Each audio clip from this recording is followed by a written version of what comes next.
You've most likely heard of the term coming over the top in the golf swing. What does it mean and how can we prevent it? Hi, I'm Peter Knight and I've created this channel to help you play your best golf, and if you like the channel, then you'll be able to see videos coming out every week or almost every week. But today we're going to have a look at this term, and golf's full of all these different phrases and terms coming over the top. So I'm not actually sure what it means. I sort of know what it is. So let me describe it, and then what we'll do is we'll talk about how we can go about avoiding it happening. So when I'm setting myself up here, if I've positioned this alignment rod correctly, then at address, it should appear to run pretty much from the ball and through my elbow, or certainly parallel to it. When I swing the club back and through, my club is going to stay close to parallel to that line or that angle or that plane. Now, if I'm above it or on top of it, then my club is not moving correctly. Now, the term coming over the top means that my club and my hands are above or on top of that line, and then when they swing down, the club's going to move to the left going through impact. Now, typically those shots that I'll hit when I do that are going to either be a shot that goes straight left if my club face is also aiming to the left. It could be a slice if my club face is either square or even aiming to the right of the target a little bit when I do that.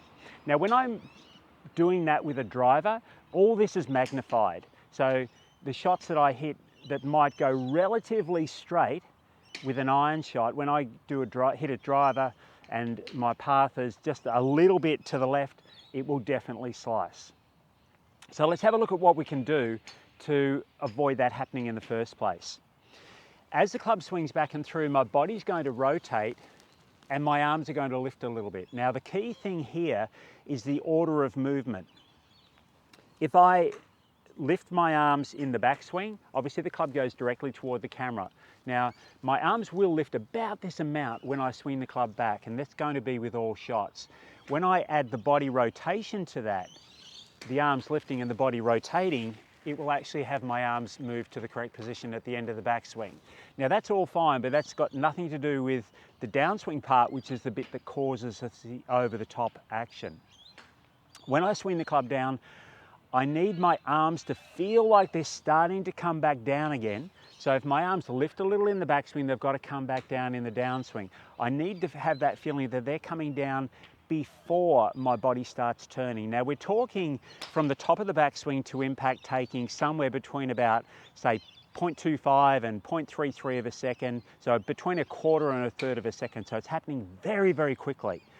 So this timing, or the timing of the movement, getting the timing of the movement, I need to practice it first at slow speed, particularly if it's an unfamiliar pattern to me. So when I swing the club back to the top of the swing, if I don't turn my body far enough in the backswing, so as I've gone back, my body movement is very restricted, then it's very easy for me to either pull the club down with my arms or start with my body, and that will definitely create that path that's going to go to the left. So assuming that I've got a reasonable turn, and for those of you with movement restrictions, just allow your hips to turn a little bit more in the backswing. So let's say I can only turn my shoulders to here. If I allow my hips to turn, then my shoulder turn is going to be a bit bigger. So I need to have a reasonable amount of shoulder turn. From that position there, when we look from here, if I start the downswing, and you'll see I'm starting the downswing with my upper body first, then my arms swing down. So of course the club's going to swing to the left. Now, this is exaggerated a bit. If I exaggeratedly start the other way and allow my arms to feel like they're almost falling vertically, then my body starts to turn. Now the club's swinging in the opposite direction. So if you're a player who hits a lot of shots where you're hitting the ball directly to the right of the target, or you're hooking the ball, it's likely that you've got the swing path that I just described there, but the club face is either open as you hit it, which is the pull shot, or the club face could be square or even a bit closed, which is the hook shot. So if you do hook the ball, then stop watching this video now because it's not for you.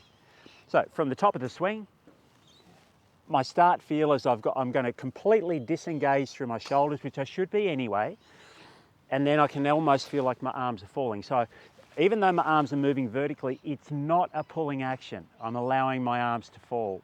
Now they'll want to do that anyway. If I move back here and just allow my arms to fall, they're going to do it. So club swings back, my arms are nice and soft, then my body starts to turn, and that will, the combination of those two things will get the club moving on the correct path. So best way to do it, turn back, feel like your arms are completely disengaged, and at no stage during the downswing will you start to pull the club down. Let it fall. Your arms are going to naturally gain some speed as you swing down and through anyway. So if I create that motion with a very slow motion,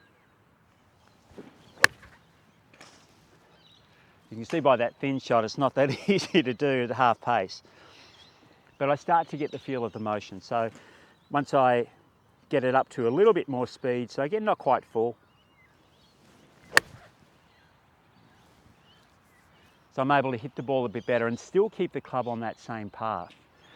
So if you find that you're hitting those shots where your divots either aim left if you're hitting iron shots, or your shots are going directly to the left, or you're slicing, and particularly if you've recorded your swing, you can see that as the club swings down, it's not swinging through on the correct path, it is swinging to the left or over the top, then practice the movements that I've just described with very little tension in the system. By very little tension in this system, I mean throughout your body, none in your hands, arms, particularly through the shoulders, so you can actually start to get that correct movement going.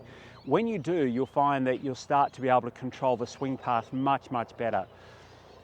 When you get to your driver, you'll find that they'll start to go straighter, and they'll also go further because the swing path is better.